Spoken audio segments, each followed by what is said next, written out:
আসসালামু আলাইকুম। কবি জীবনানন্দ দাশের একটি কবিতা, সেদিন এ ধরণীর। সেদিন এ ধরণীর সবুজ দ্বীপের ছায়া, উতরল তরঙ্গের ভিড়, মোর চোখে জেগে জেগে ধীরে ধীরে হলো অপহত। কুয়াশায় ঝরে পড়া আতসের মতো দিকে দিকে ডুবে গেল কোলাহল, সহসা উজান জলে ভাটা গেল ভাসি। অতি দূর আকাশের মুখখানা আসি, বুকে মোর তুলে গেল যেন হাহাকার, সেই দিন মোর অভিসার। মৃত্যুকার শূন্য পেয়ালার ব্যথা একাকারে ভেঙে, বকের পাখার মতো সাদা লঘু মেঘে ভেসেছিল আতুর উদাসী। বনের ছায়ার নিচে ভাসে কার ভিজে চোখ, কাঁদে কার বারোয়ার বাসি। সেদিন শুনিনি তাহা, ক্ষুধাতুর দুটি আখি তুলে, অতি দূর তারকার কামনায় আখি মোর দিয়েছুনু খুলে। আমার এ শিরা উপশিরা চকিতে ছিঁড়িয়া গেল, ধরণীর নারীর বন্ধন শুনেছিনু কান পেতে জননীর স্থবির ক্রন্দন।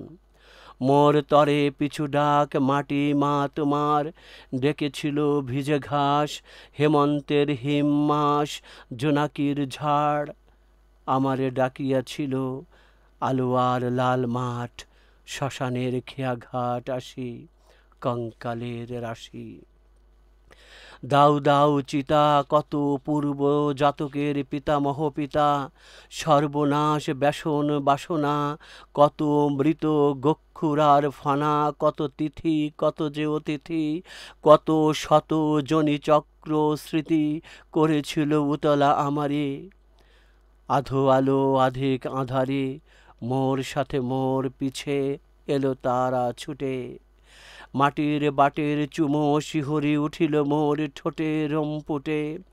ধুধু মাঠ ধান ক্ষেত, কাশফুল বুনো হাঁস, বালুকার চর, বকের ছানার মতো যেন মোর বুকের উপর এলোমেলো ডানা মেলে মোর সাথে চলিল নাচিয়া।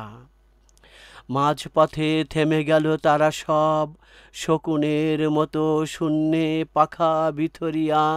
দূরে দূরে আরো দূরে, আরো দূরে চলিলাম উড়ে। নিঃসহায় মানুষের শিশু একা অনন্তের শুক্ল অন্তপুরে। অসীমের আঁচলের তলে স্ফীত সমুদ্রের মতো আনন্দের আর্ত কোলাহলে উঠিলাম উথলিয়া দুরন্ত সৈকতে, দূর ছায়াপথে। পৃথিবীর প্রেত চোখ বুঝি সহসা উঠিল ভাসি, তারকা দর্পণে মোর অপরিত আননের প্রতিবিম্ব খুঁজি। ভ্রূণ ভ্রষ্ট সন্তানের তরে মাটি মা ছুটিয়া এলো, বুক ফাটা মিনতির ভরে, সঙ্গে নিয়ে বুবা শিশু, বৃদ্ধ মৃত পিতা।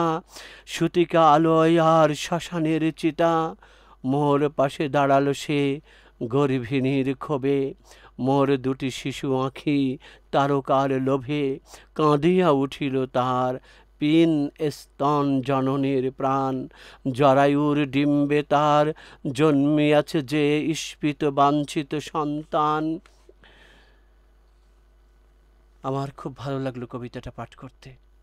ছন্দ তো অক্ষরবৃত্ত ছন্দে মুক্তক, যার জন্যই পাঠ করতে গিয়ে আমার স্বাচ্ছন্দ্যতা এসেছিল। অনেক ধন্যবাদ সবাইকে।